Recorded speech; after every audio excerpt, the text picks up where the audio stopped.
Selamat datang di channel Pemuja Malam. Jangan lupa like, share, and subscribe ya. Terima kasih. Chapter 17, Malah asik dengan pria lainnya. Membosankan, Ara akhirnya memilih menunggu Lano di luar ruang rapat. Berjalan melewati lorong hingga tanpa sadar ia berjalan masuk ke dalam lift. Turun menuju lantai bawah di mana terdapat sebuah kantin khusus pegawai di perusahaan tersebut. Ara duduk di salah satu meja di sana, bermaksud ingin beristirahat sembari membeli makanan. Bisik terdengar samar di telinganya. Para pegawai perempuan tampaknya tidak sadar bahwa istri sang pemimpin berada di sekitar mereka. Sehingga mereka dengan bebas membicarakan sang bos yang terkenal tampan dan mempesona itu. Selama ini tidak ada yang sadar bahwa asisten pribadi bos mereka adalah istri bosnya. Mereka hanya tahu bahwa Lano sudah menikah, tapi tidak tahu siapa istrinya. Beberapa orang yang datang juga tidak begitu mengingat wajah mempelai perempuan Lano di hari pernikahan. Karena waktu itu Arabella tampak terlihat jauh berbeda dari penampilannya sehari-hari. Pujian akan betapa sempurnanya suaminya di mata perempuan lain membuat telinga Ara semakin panas. Apa dia sebegitu menariknya? Kenapa kalian tidak mencoba merayunya? Kalian hanya bisa menilai orang dari luar. Ara tak nafsu makan lagi. Ada sedikit rasa tidak senang saat mendengar seorang perempuan memuji suaminya. Entah kenapa, ia merasa tidak seharusnya para wanita itu memuji pria yang sudah menikah. Dasar bibit pelakor. Ingin sekali Ara menghujat para karyawati tersebut. Hanya saja dia tidak ingin bertingkah bar di tempat umum. Ara melewati para gadis yang masih asik memuji di Lano. Satu kalimat terakhir akhirnya membuat Ara menghentikan langkahnya. Aku yakin dia akan semakin menawan bila di atas ranjang. Lihat saja betapa mulusnya kulit Pak Lano hahaha. Ara menarik napas, menoleh ke arah gadis yang sedang membicarakan suaminya. Apa kalian sedang berbicara tentang Tuan Lano? Ara menatap tajam para karyawati. Seketika para penggosip membulatkan mata serta menutup rapat mulut mereka. Nona Jody, tidak. Kami tidak membicarakan bos. Menggeleng kepalanya, mereka sangat tahu dengan siapa mereka berhadapan. Jody sang asisten pribadi yang berkuasa setelah bos mereka di Lano. Seluruh pegawai tahu siapa perempuan yang selalu memakai setelan hitam di sisi sang bos. Jangan pernah membicarakan hal tentang tuan muda. Bahkan di dalam mimpi, kalian sekalipun, mengerti? Ara menekankan kata mimpi dengan begitu jelas dan tegas. Dia pergi setelah merasa sudah cukup membuat para gadis itu ketakutan. Berani sekali kalian mengagumi suami orang. Ara mengoceh sendiri. Ara langsung menuju ruangan Lano, membuka pintu dengan raut wajah kesal. Dari mana saja, kamu? Tanya Lano yang sudah berada di meja kerjanya. Setelah selesai rapat ia langsung menuju ke ruangannya. Kantin, Ara menjawab malas. Entah kenapa melihat wajah Lano ia malah bertambah kesal. Kamu lapar? Ara langsung duduk di sofa. Kenapa tidak bilang, menghampiri Ara di sofa? Apa aku harus bilang, menyilangkan tangan di depan dada? Bukannya kamu anak buah di sini, jadi kemanapun kamu harus izin. Menyebalkan, ketusnya. Baiklah Ara. Apa mau kamu sebenarnya? Kamu ingin dianggap sebagai asisten atau istri? Tatapan serius Lano tujukan pada Ara kali ini. Mauku, bisakah kamu merubah penampilanmu mulai hari ini? Lano terdiam sejenak, belum sepenuhnya mengerti dengan permintaan Ara. Merubah penampilan, seperti apa? Tumbuhkan banyak bulu di wajah, kaki dan tanganmu, Ara berdiri. Berbicara dengan Lano membuatnya bertambah emosi. Sudahlah, aku mau pulang.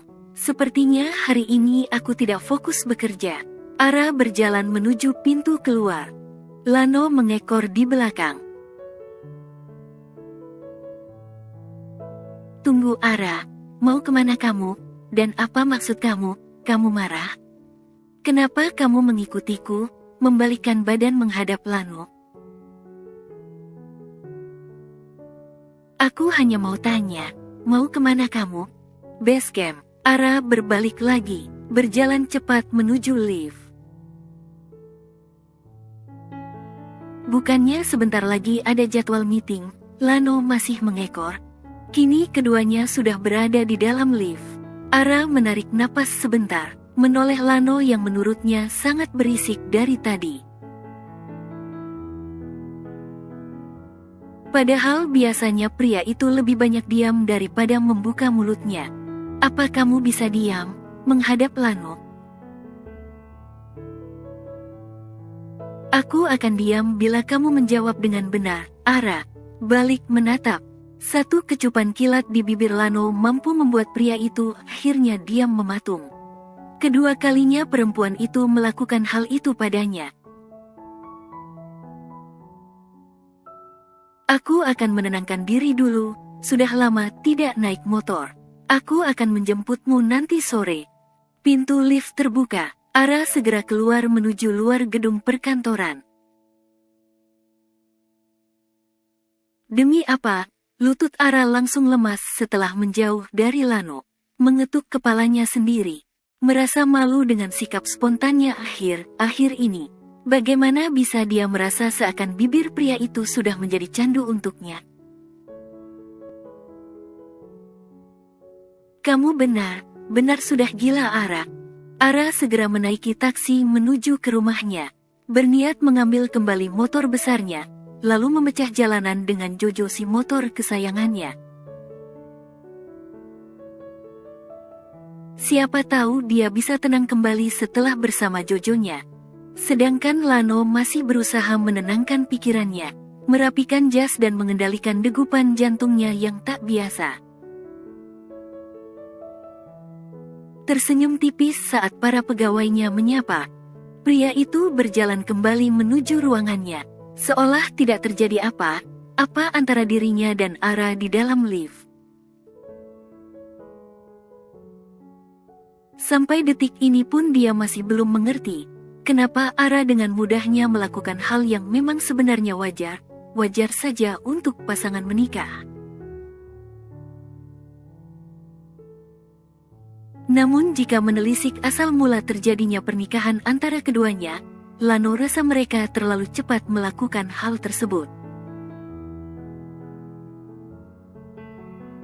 Lano yang selalu bersikap hati dan matang dalam mengambil keputusan, merasa kalau hubungan mereka terlalu cepat berkembang.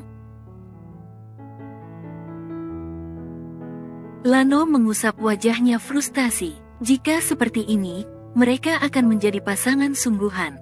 Apa dia dan Ara sudah siap? Seseorang mengetuk pintu ruangannya. Masuk, kata Lano. Sekretaris baru Lano berdiri di hadapannya. Perempuan muda dengan suara yang begitu lembut dan wajah yang tak kalah cantik dengan Arabella. Selamat siang, Pak. Menunduk hormat. Ada apa? Pak Irfan memutuskan mengganti tempat meeting siang ini. Di mana? Restoran Ben Seafood. Baiklah, temani saya ke sana. Nona Jody sedang tidak ada di kantor.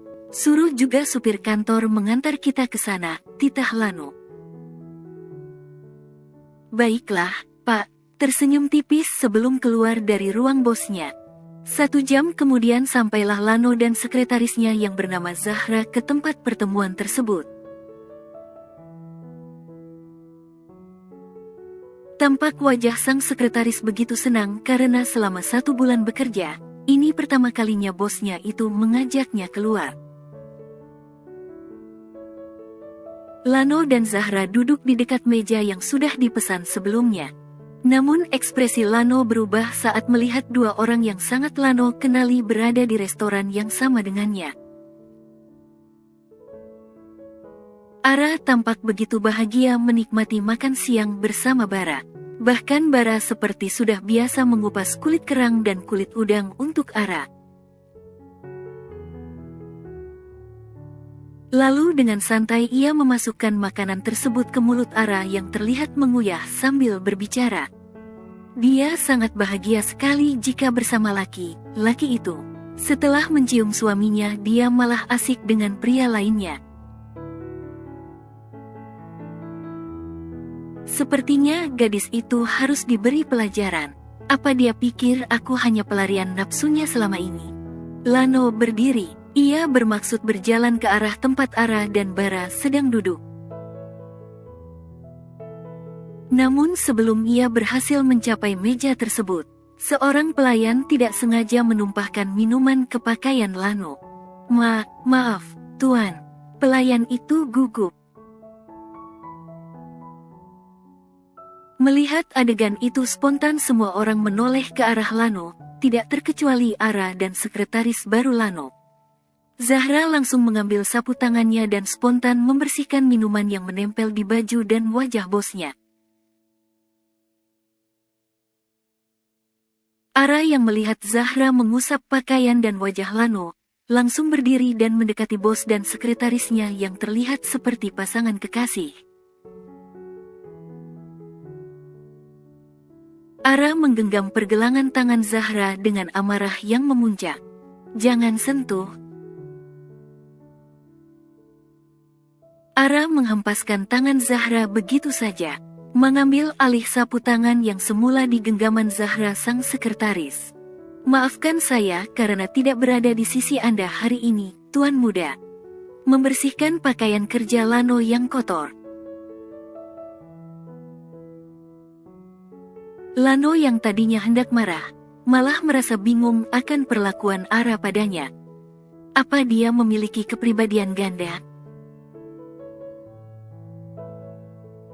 Maaf, Nona Jody, saya hanya berniat membantu Pak Lano. Zahra berdiri di antara Lano dan Ara sembari menundukkan kepala. Tidak apa, kali ini saya maafkan. Tapi jangan pernah sembarangan menyentuh Tuan Muda. Kamu mengerti? Zahra menatap tajam perempuan yang masih menunduk dengan wajah bersalah. Sudahlah, Zahra hanya berniat baik. Siapa suruh kamu bolos bekerja hari ini? Lano membalikkan badan hendak pergi menjauh dari kedua gadis muda tersebut. Dia juga tidak mengerti suasana seperti apa yang baru saja ia alami. Dia seolah diperebutkan oleh 2 wanita. Anda mau kemana, Tuan? Ara mengikuti langkah Lano dari belakang. Toilet? Kenapa? Mau ikut? Ujar Lano dengan nada suara sedikit tinggi. Ara mundur perlahan sembari menatap kesal punggung Lano. Dia kembali duduk bersama Bara. Maaf, Bar, sepertinya aku harus kembali bekerja, kata gadis itu pada pria yang sedari tadi memperhatikan gerak-geriknya yang tidak biasa. Iya, tidak apa-apa, Jod. Aku mengerti. Bara berusaha tersenyum di depan Arabella, meskipun ada rasa nyeri di lubuk hatinya. Mencintai, tapi tak bisa memiliki. Kamu yakin tidak apa pulang sendiri? menatap manik mata Bara. Kamu kira aku anak kecil? Mengelus pucuk kepala Ara, meyakinkan gadis yang ia sukai sejak dulu hingga detik ini bahwa dia baik-baik saja.